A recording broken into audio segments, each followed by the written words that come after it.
Dokumen kontrak ini adalah hal yang sangat penting sekali.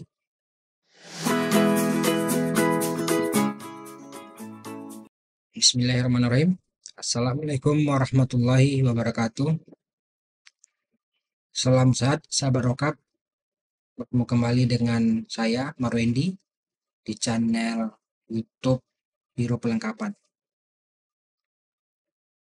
Sahabat, kali ini kita akan mencoba membahas terkait dengan dokumen kontrak.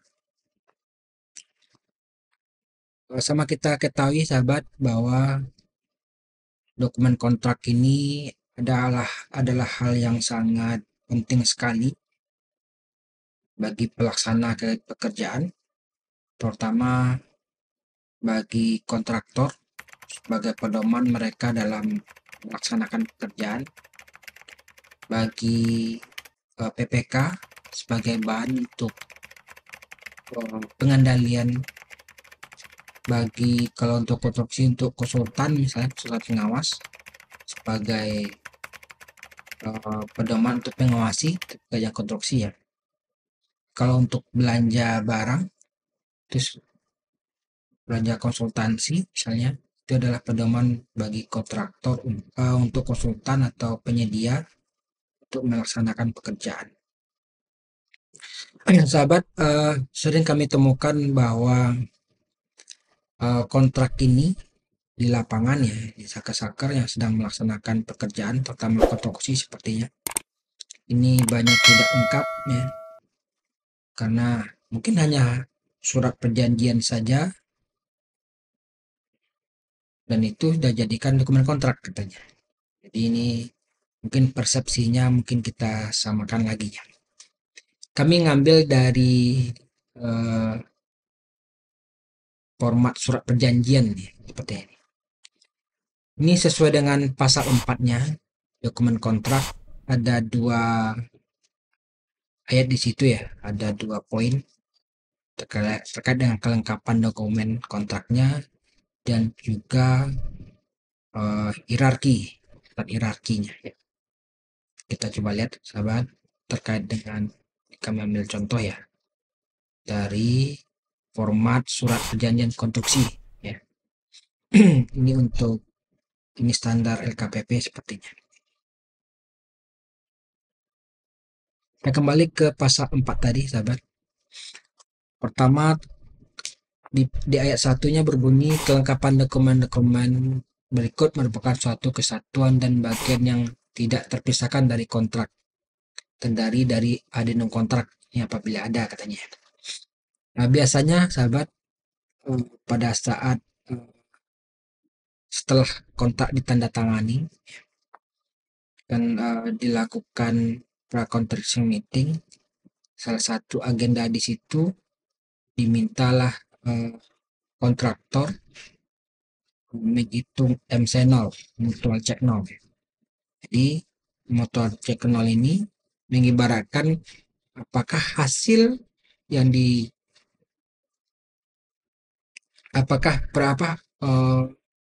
penawaran yang dilakukan oleh si kontraktor tadi sesuai dengan kondisi lapangan atau tidak. Mana tahu ada perbedaan-perbedaan ya, perbedaan lapangan yang bisa mengakibatkan perubahan kontrak, soal spesifikasi, volume, dan lain-lain. Ini kalau ada bisa dilakukan adendum kontrak. Atau nanti dalam pada saat itu PCM tadi ada perubahan terkait dengan personil inti misalnya kan. Jadi yang ditawarkan si A misalnya kan, nanti keluar si B. Jadi pasti diusulkan oleh kontraktor yang akan melaksanakan si B yang diusulkan untuk sebagai personil inti. Itu bisa jadi. Maka akan timbullah adendum kontrak. Jadi kalau ada silakan digabung dalam kontrak utuh sebetulnya. Kedua adalah surat perjanjian. Surat perjanjian ini adalah ini yang kami sajikan, ini adalah surat perjanjian. Ada berapa pasal di situ ya. Ini untuk konstruksi misalnya. Mulai dari nama paket ya. Juga nanti para pihaknya. Ada ini para pihak ya. dan juga beberapa istilah-istilah ruang lingkup kerja. Kalau biasanya belanja barang misalnya, itu dijelaskan belanja-belanja apa saja lingkupnya nanti. Begitu juga konsultansi, itu dijelaskan juga. Harga, sumber pembiayaan, ya. Dan pasal 4 adalah dokumen kontrak. Pasal 5-nya masa kontrak, dan ini pasal 6. Ini bisa jarang sahabat terkait dengan pasal ini. Tapi kita fokus ke dokumen kontrak dulu. Terkait dengan penjelasan surat perjanjian ini, nah ini nanti kita sampaikan di waktu berikutnya. Berikut adalah surat penawaran. Surat penawaran ini biasanya sekarang sudah by elektronik ya. PSE nanti bisa diambil langsung oleh PPK, atau mungkin nanti kan ada kewajiban dari Pokja untuk menyampaikan laporan hasil evaluasinya. Salah satunya bisa diambil di surat penawaran. Surat penawaran dari LPSE-nya misalnya. Bisa di-download langsung. Jadi dokumen kontrak. Samping itu ada juga daftar kuantitas dan harga ya. Jadi dari semua kontrak, surat perjanjian, surat penawaran, daftar kuantitas harga. Daftar kuantitas harga ini ada rencana anggaran biayanya ya, tadi yang ditawarkan ya. Terus ada biasanya analisa harga satuan, ada harga barang dan upah gitu ya. Itu ada di daftar kuantitas harga. Dan juga nanti spek-spek teknis mungkin yang akan ditawarkan oleh mereka ada di situ, oleh penyedia ya. Terus syarat-syarat umum kontrak. Syarat-syarat umum kontrak ini awalnya adalah dokumen yang disiapkan terlebih dahulu oleh PPK itu ditawarkan. Kalau untuk syarat-syarat khusus kontrak, kalau di syarat-syarat umum kontrak, sahabat, ini berisikan secara umum ya, mulai dari pelaksanaan kontrak dari awal, misalnya dari persiapan, pelaksanaan, serah terima ya, sampai mungkin nanti kalau ada kendala, purchase manager misalnya, ada kontrak kritis, itu ada di syarat-syarat umum kontrak. Sedangkan untuk syarat-syarat khusus kontrak ini biasanya terkait dengan pembayaran personel inti, dituang di sini. Atau syarat-syarat khususnya yang disepakati ya pada saat persiapan penandatanganan kontrak ya. Jadi ini semua setelah pada saat persiapan pelaksanaan kontrak itu sudah dibahas, sudah disepakati. Tapi bisa jadi dilakukan adendum sahabat ya, menatau dalam pelaksanaannya ini berubah. Pada saat PCM ada perubahan pendapat, dilakukan adendum ya. Berikut adalah lampiran lampiran A itu misalnya daftar harga satuan timpang. Ini dari hasil evaluasi dari Pokja. Jadi laporan Pokja itu dia salah satunya menyampaikan daftar harga satuan timpang, atau nanti ada subkontraktornya ya disepakati dari awal, atau personel manajerial dan peralatan utama yang ada di lampiran A. Ini biasanya bisa Pokja menyampaikan laporannya ke PPK, atau bisa juga langsung nanti PPK mendownload di aplikasi LPSE. Untuk lampiran B ini adalah rencana keselamatan kerja. Ini ada di situ ditawarkan oleh penyedia ya. Juga terkait dengan spesifikasi teknis, gambar-gambar. Ini adalah gambar-gambar adalah biasanya spek teknis, gambar-gambar, dan ini termasuk dalam dokumen pemilihannya. Ini biasa PPK punya sendiri nih, teknis dan gambar-gambar. Bisa jadi ada perbedaan yang ditawarkan terkait dengan spek teknis yang ditawarkan oleh kontraktor, mana tahu ya. Apakah merek kah atau spek barang itu kan, itu ada di spek teknis yang ditawarkan. Berikut adalah dokumen lain seperti surat penunjukan penyedia barang. Ini setelahnya ya, setelah SPP BJ-nya, setelah adanya ditunjuk ya, diberikan oleh PPK SPPBJ. Itu juga jadwal pelaksanaan pekerjaan ini akan disampaikan oleh si kontraktor yang ditunjuk. Jaminan pelaksanaan misalnya, jaminan uang muka ya. Terus berita acara rapat persiapan penandatanganan kontrak. Ini wajib ya.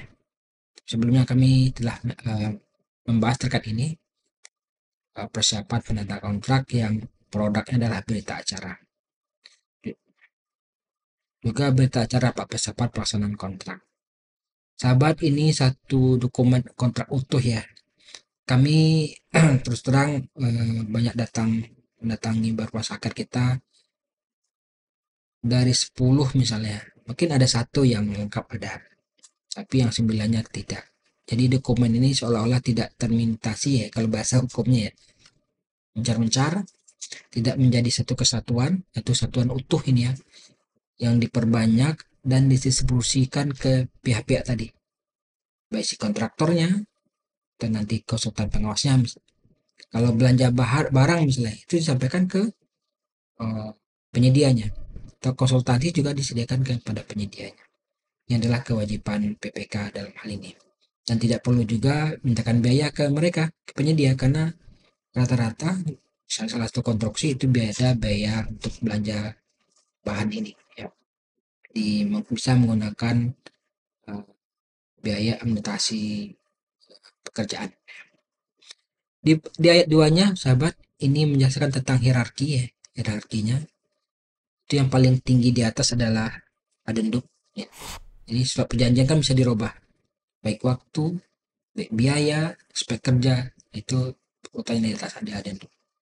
Itu surat penawaran, syarat-syarat khusus kontrak, syarat umum kontrak ya, spesifikasi teknis dan gambar, latar kuantitas dan harga, dan latar kuantitas harga yang terkoreksi bila ada ini. Para sahabat, kami berharap ini dengan pemaparan kami ini, teman-teman rokat bisa melengkapi ya. Nah, atau udah siang ada kontrak sedang berjalan, tolong dilengkapi, disampaikan ke penyedianya, para pihaknya maksud kami, supaya jadi pedoman bagi mereka dan pedoman juga Bapak Ibu dalam mengendalikannya. Kalau tidak ada di kontrak kan nggak ada dasar. Misalnya para sahabat hanya menyampaikan surat perjanjian saja misalnya kan, tapi tidak ada surat penawaran, tidak ada yang di sini namanya daftar kuantitas dan harga, kan nggak tahu berapa itu harganya, belum lagi spek-speknya, spek teknisnya misalnya kan, apalagi tidak ada gambar ya untuk konstruksi. Jadi nanti setelah ada gambar utuh yang ditawarkan, teman-teman dari penyedia itu dia akan memberikan shop drawingnya, kan dia melaksanakan apa dulu ya. Jangan nanti tercicil namanya satu-satu dulu keluar gambar-gambar ya. Harusnya kan utuh dulu, nanti baru penyedia menyanyikan shop drawing masing-masing. Ini adalah hal yang penting persahabat ya, kontrak ini.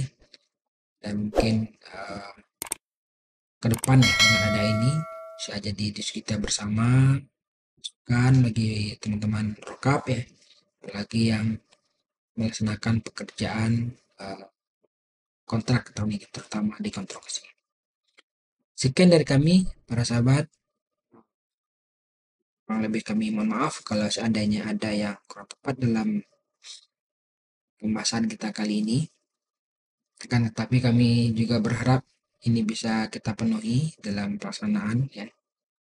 Tidak terlepas dari konstruksi saja, pelaksanaan juga konsultasi juga, dan juga belanja barang.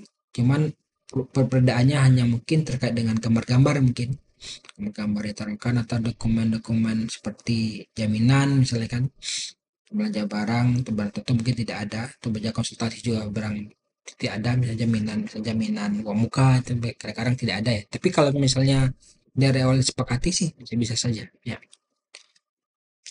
Baik kok sahabat ya, kurang lebih dari kami mohon maaf. Assalamualaikum warahmatullahi wabarakatuh.